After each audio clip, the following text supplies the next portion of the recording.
Palubog na ang araw, rinig pa rin ang dagundong ng excavator sa kalsada, halong amoy krudo at sariwang putik. Sa kwarto humarap si Owen, sa salamin nag-retouch ng foundation at naglagay ng dark red lipstick. Suot niya ang itim na silk slip dress at manipis na cardigan litaw, ang makinis na liig at malusog na dibdib na ipinagmamalaki niya pa noon.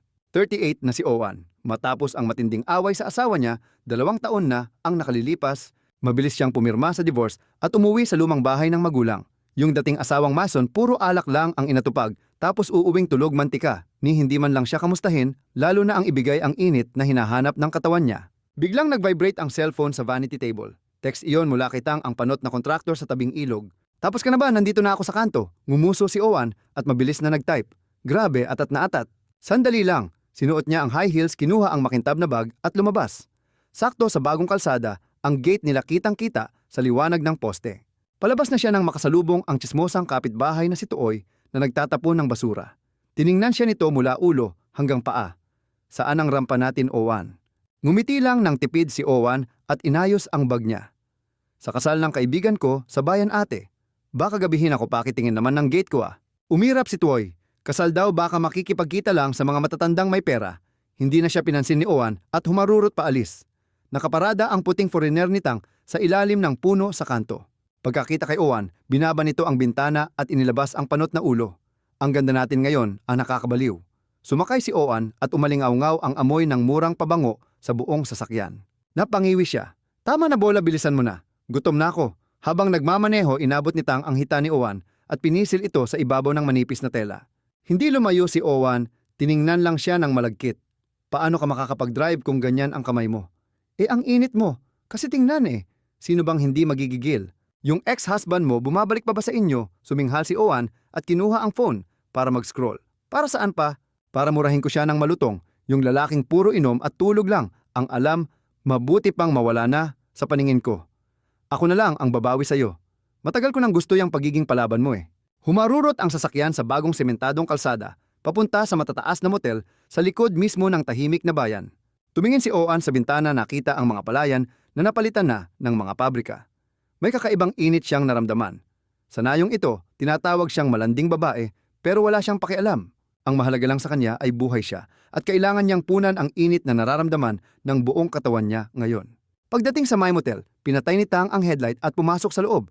Pinagbuksan niya si Owen, nakaakbay at hinila agad palapit sa kanya. Room 302, nakuha ko na ang susi. Mahinang tinulak niya ang lalaki at inayos ang damit. Dahan-dahan lang, parang patay gutom Pagkapasok sa kwarto, sinara agad ni Tang ang pinto at niyakap si Owen. Humihingal siya, idinikit ang mukha sa maputing liig nito at suminghot. Napaatras ng kaunti si Owen, nakahawak ng mahigpit sa balikat niya. Tang, teka lang muna. Anong teka lang, buong linggo kitang napapanaginipan. Nagmamadaling kinalas ni Tang ang mga butones ng kaniyang polo habang nakatitig sa makinis at maputing balat ni Owen. Sa ilalim ng, tumigil muna si Tang tapos humalakhak ng malakas. Subukan mo para malaman mo, hindi ako tulad ng dati mong asawa. Tumunog ang telepono ni Tang sa bulsa niya. Napangiwi siya nang makita ito tapos itinapon na lang agad sa kama. Anak mo ba yon? Walang ganang tanong ni Owen. Hayaan mo, paniguradong hihingi lang yan ng pera pang computer shop. Sa ganitong mahalagang sandali pa talaga. Tiningnan ni Owen ang umiilaw na telepono, nakasulat sa screen na asawa ang tumatawag. Napangisi siya at walang sinabi, bagkus ay unti-unting ibinaba ang strap ng kanyang bestida. Alam niyang nilalapitan lang siya ng mga lalaking ito dahil sa kanyang alindog at pagiging mapusok, mga bagay na hindi nila makita sa kanilang mga asawa sa bahay. Kailangan din niya sila. Hinahanap niya ang gigil at ang pakiramdam ng pagiging isang tunay na babae, bagay na ipinagkait ng kanyang dating asawa. Sa loob ng kwartong iyon, na amoy aircon at pawis, ipinikit ni Owen ang kanyang mga mata. Wala na siyang pakialam sa mga panghuhusga ng mundo sa labas. Para sa kanya, ngayon pa lang talaga nagsisimula ang buhay niya. Humiga si Tang sa kama. Hindi pa nga normal ang paghinga niya, biglang nag-vibrate ng malakas ang telepono sa mesa. Hindi lang ito basta tunog, kundi isang mahaba at nakakabinging ring na parang galit na galit ang tumatawag. Sumilip siya sa screen. Bumungad ang pangalang halimaw na asawa na nagpaputla sa kanya. Mula sa pamumula, dahil sa pananabik, naging kulay abo ang kanyang mukha. Natataranta niyang kinuha ang kanyang shorts, sabay suot nito habang nanginginig na sinagot ang tawag. Hello, andito ako ngayon sa may buhanginan. Nasiraan kasi yung truck natin, hinihintay ko pa yung mekaniko para mahatak papuntang talyer. Ano, bakit kailangan kong umuwi agad? Mula sa kabilang linya, umalingaw-ngaw ang matinis na boses ng kanyang asawa. Rinig na rinig ito ni Owan kahit nag-aayos lang siya ng buhok sa tapat ng salamin. Nagwawala ang misis dahil bumangga raw sa gate ng kapitbahay ang motor ng kanilang panganay. Ngayon nandito ang mga tao at naghahanap ng pambayad, gusto raw kausapin ang may-ari ng bahay. Kapag hindi ka pa umuwi sa loob ng 15 minuto, susunugin ko yung buhanginan mo. Magaling ka lang mambabae. Binabaan siya ng telepono. Nagkukumahog si Tang na isuot ang damit niya, mali-mali pa ang pagkakakabit ng mga butones. Tiningnan niya si Oan ng may halong panghihinayang at matinding takot.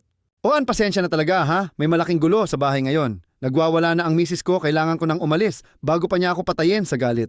Kalmadong inayos ni Owan ang kumalat na lipstick niya ni hindi man lang siya nilingon. Sus, akala ko ba ang tapang mo narinig lang ang boses ng asawa na takot na agad? Paano ako uuwi ngayon? Gagamitin mo yung sasakyan. Iiwan mo na lang ba ako dito? Tanong niya. Natataranta namang sinuot ni Tang ang sapatos niya. Pwede ko namang iwan ang sasakyan pero paano naman ako aalis mamaya? Ganito na lang ipagtatawag kita ng taxi tapos babayaran ko na agad. Huwag ka nang magalit, babawi ako bukas. Kumuha siya sa pit. Tiningnan ni Owan ang 2 papel na pera, ngumisi saka dahan-dahang ibinulsa. Makalipas ang 10 minuto pagbaba niya sa lobby ng motel, naghihintay na ang isang luma at silver na taxi na umaandar ang makina.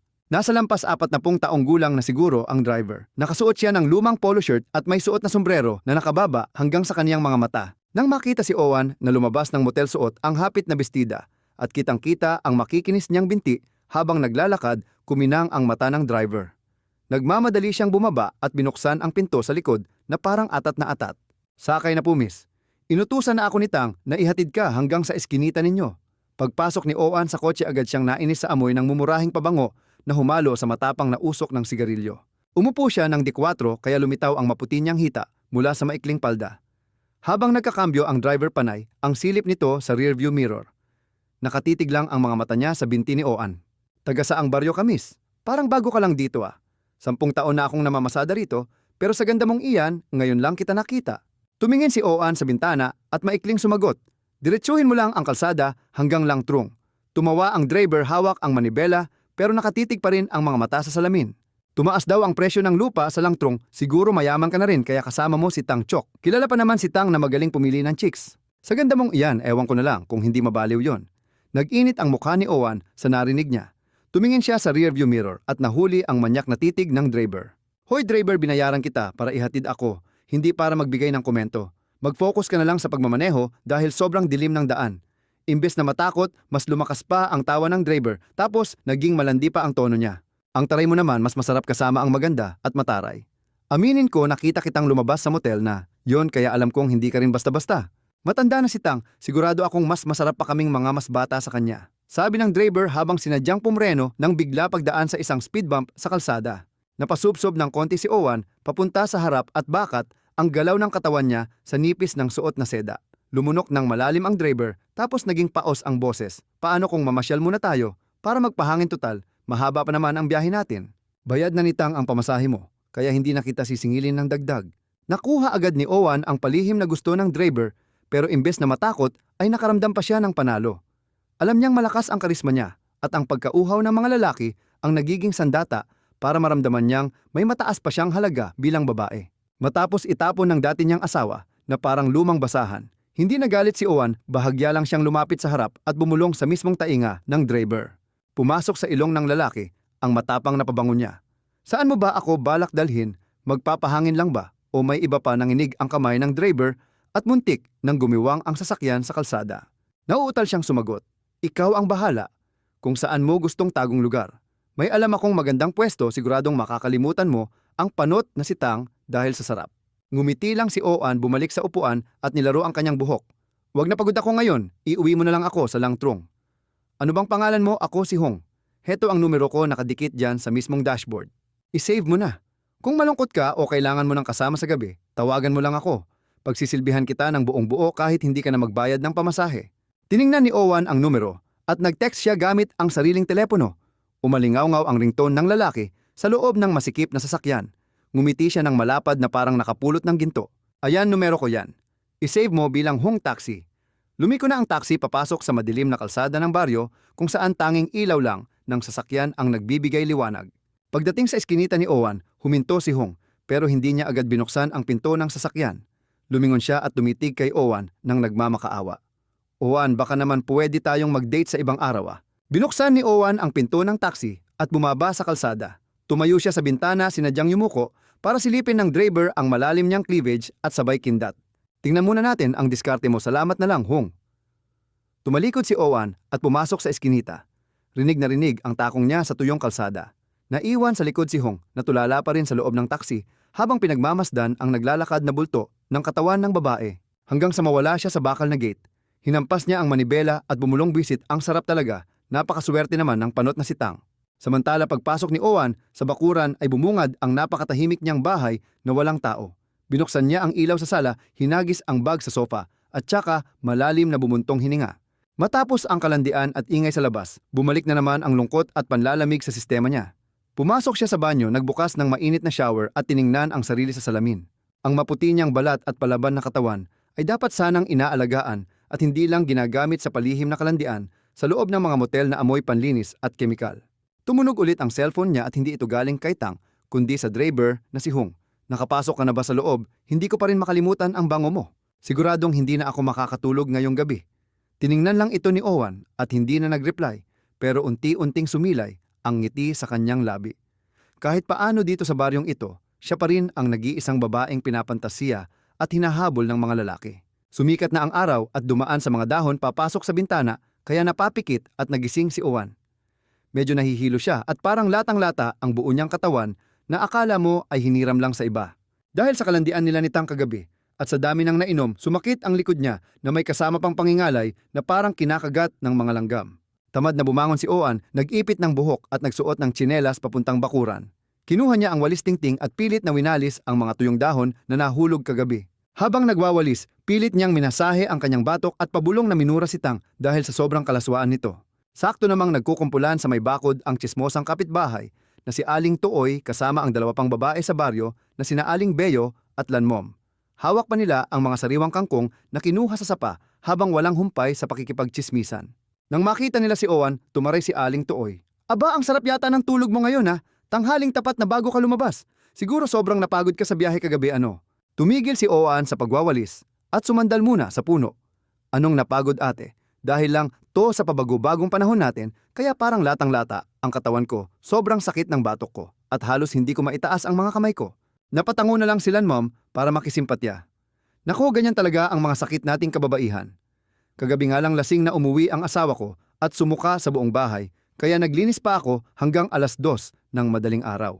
Paggising niya sumigaw pa at naghahanap ng makakain. Pagod na rin ang katawan ko pero walang may pakialam. Sumingit din sa usapan si Aling Beo na galit na galit. Pabigat lang sa buhay ang asawa at mga anak. Yung mister ko nga buong araw lang nakatutok sa cellphone para manood ng mga babaeng sumasayaw online. Kapag inutusan ko namang magwalis sa labas, palaging sinasabing masakit daw ang likod niya. Pero pagdating sa pambababae, ang lakas-lakas ng katawan niya.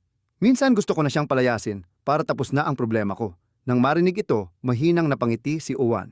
Binitawan ni Owan ang hawak na walis tapos lumapit sa bakod para siyang eksperto kung magsalita. Nakita niyo na. Sabi ko naman sa inyo pare-pareho lang ang mga lalaki sa baryo natin. Pag hindi pa nakakasal, ang daming matatamis na pangako. Pag naging asawa na ginagawa na tayong tagalaba, tagaluto, at shock absorber pa sa mga init ng ulo nila. Tingnan nyo na lang ako, simula nang hiniwalayan ko ang asawa ko, malaya na akong matulog at kumain kahit anong oras ko pa gusto. Wala na akong inaalagaan. Tiningnan siya ni Aling Tuoy nang may pagtataka at konting inggit. Madali lang para sa'yo sabihin yan, pero may mga anak kami tapos nandyan pa ang pamilya sa magkabilang panig kaya mahirap ang makipaghiwalay. Umirap si Owan at muling pinaglaruan ang kanyang buhok. Malalaki na rin naman ang mga bata at hindi naman tayo pinapakain ng mga kamag-anak, kaya bakit kayo matatakot? Tingnan nyo na lang ako, pumuputi ang balat ko at walang stress. Pagsapit ng gabi pwede akong lumabas o kaya humiga na lang para manood ng paboritong pelikula. Pampalipas oras lang ang mga lalaki kaya huwag ninyong hayaang saktan nila kayo. Maglakas loob na kayong pumirma sa papeles ng hiwalayan para gumaan ang buhay ninyo. Masyadong maikli ang buhay para magtiis araw-araw sa mga asawa ninyong puro sakit sa ulo ang dala. Bumuntong hininga ng malalim si Lanmom habang nilalamukot ang mga hawak na dahon ng kangkong. May punto rin naman talaga si Owan, nakahiga at umiiyak ako mag-isa kagabi habang parang kulog sa lakas ang hilik ng mister ko.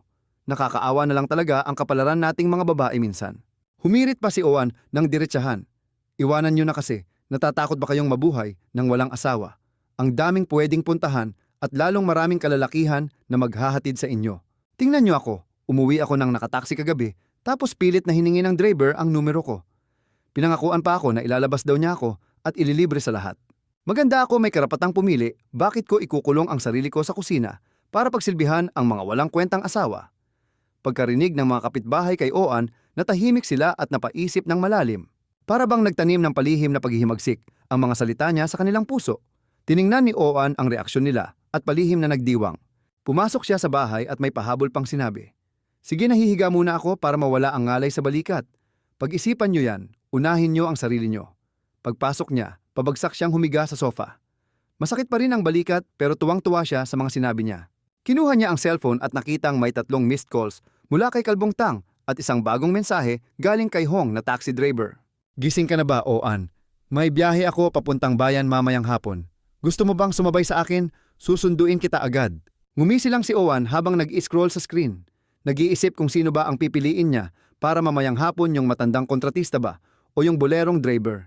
Ang matinding kalungkutan sa tahimik niyang bahay ay unti-unting napuno ng mga panibago at malikot na plano. Kinahapunan mas lalong nainis si Oan dahil sa mainit na sikat ng araw na tumatago sa bintana niya. Ang sakit ng balikat at batok niya mula pa kaninang umaga ay hindi nawala at unti-unti pang gumagapang pababa sa kanyang balakang. Habang natutulog ng mahimbing narinig niya ang tawag ni Aling Tuoy mula sa labas ng gate. Oan, nandyan ka ba? May pamangkin ako. Bago lang nag-aral ng physical therapy at acupressure sa syudad, umuwi dito para mag-practice. Ang galing ng mga kamay niya. Kapapamasahe ko lang ng likod ko sa kanya at gumaan talaga ang pakiramdam ko. Gusto mo ba papupuntahin ko siya? Tamad na bumangon si Oan at inayos ang magulong buhok. Talaga ba baka naman minamasahe lang ng kung saan-saan yan, basag na basag ang katawan ko ngayon. Sus, nag-aral talaga yon at may saktong certificate pa. Si Tayan, anak ni Natong sa kabilang kanto. Mabait na bata yon kaya wag kang mag-alala. Napailing si Oan. Sige po, pakisabi na lang na pumunta dito at tulungan ako. Hindi ko na talaga kaya ang sakit. Pagkalipas ng kalahating oras, may mahinang kumatok. Lumabas si Oan para buksan ang gate.